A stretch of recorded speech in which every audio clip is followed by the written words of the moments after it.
Un homme avait un âne, qu'il avait servi fidèlement pendant de longues années. Mais il était si vieux qu'il peinait chaque jour un peu plus à travailler. Le maître, songeant à le vendre, l'âne s'échappa et prit la route de Brême. Là, se dit-il, je pourrais devenir musicien de la ville. Comme il avait marché quelque temps, il rencontra sur le chemin un chien de chasse qui jappait comme un animal fatigué d'une longue course. « Qu'as-tu donc à japper de la sorte, camarade ?» lui dit-il. « Ah, répondit le chien, parce que je suis vieux, mon maître m'a chassé. Comment vais-je faire pour gagner mon pain ?»« Eh bien, dit l'âne, je vais à Brême pour devenir musicien de la ville. Viens avec moi. Je jouerai du luth et toi tu sonneras les timbales. » Le chat accepta et poursuivirent leur route ensemble. À peu de distance, ils trouvèrent un chat couché sur le chemin et faisant triste figure. « Qu'est-ce qui te chagrine, vieux compagnon ?» lui dit l'âne. « On n'est pas de bonne humeur quand on craint pour sa tête. Ma maîtresse m'a chassé et je ne sais que faire ni où aller. »« Viens avec toi, Brême, tu es habile de tes mains. Tu te feras comme nous, musiciens de la ville. » Le chat acquiesça et partit avec eux. Nos vagabonds passèrent bientôt devant une cour, sur la porte de laquelle était perché un coq, qui chantait à tue-tête. « Tu nous casses les oreilles, dit l'âne. Qu'as-tu donc à hurler de la sorte ?»« Depuis des années, je chante pour mes maîtres, dit le coq. Mais aujourd'hui, ils ont décidé de me couper la tête pour me manger.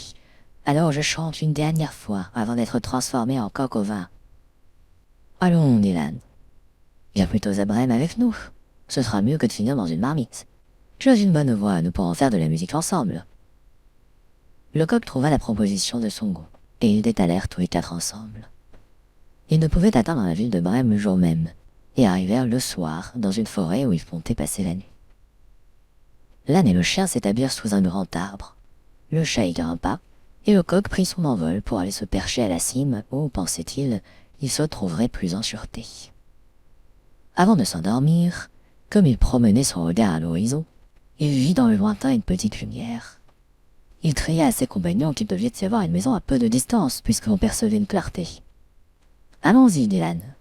Nous serons partout mieux que sous cet arbre humide. » Le chat ajouta. « En effet, quelques os avec un peu de viande ne me déplairaient pas. » Ils se dirigèrent donc vers la lueur, jusqu'à découvrir une petite maison d'où provenait la lumière.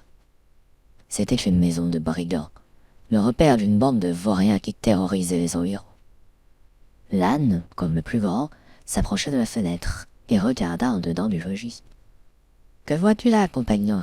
lui demanda le coq. « Ce que je vois, dit l'âne, une table chargée de mets et de boissons, et aux alentours des brigands qui s'en donnent à cœur joie. »« Ah, si seulement nous pouvions prendre part à ce festin sans risquer la casserole, ou pire, » dit le coq. Et ils réfléchirent ensemble à un plan à même de chasser les brigands.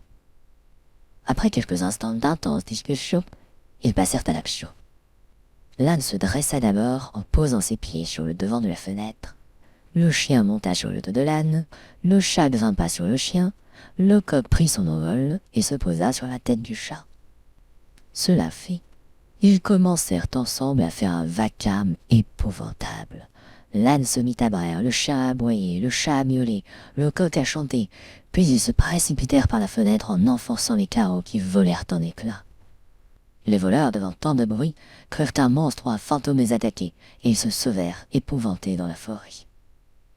Alors, nos 4 compagnons s'assirent à table, et mangèrent comme s'ils avaient jeûné depuis un mois. Quand ils eurent fini, ils éteignirent les lumières, et cherchèrent un gîte pour se reposer, chacun selon sa nature et sa commodité. Ainsi, l'âne se coucha sur le fumier, le chien derrière la porte, le chat près de la cheminée, et le coq sur une solide poutre. Et, comme ils étaient fatigués de leur longue marche, ils ne tardèrent pas à s'endormir. Après minuit, quand les voleurs aperçurent de loin que toute lumière était éteinte dans leur maison, le capitaine dit « Nous n'aurions pas dû nous enfuir ainsi. » Et il ordonna à un de ses compagnons d'aller voir ce qui se passait dans la maison.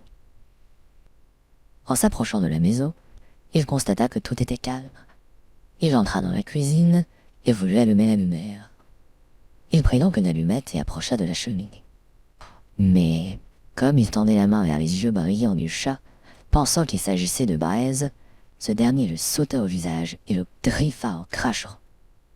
Saisi d'une horrible peur, l'homme courut vers la porte pour s'enfuir. Mais le chien qui était couché là s'élança sur lui et le mordit à la jambe. Comme il passait dans la cour à côté du fumier, l'âne lui détacha une ruade violente avec ses pieds de derrière, tandis que le coq, réveillé par tout ce vacarme, criait du haut de sa poutre. « Cocorico! Cocorico !» Le voleur courut à toutes jambes vers son capitaine et lui dit « Il y a dans notre maison une affreuse sorcière.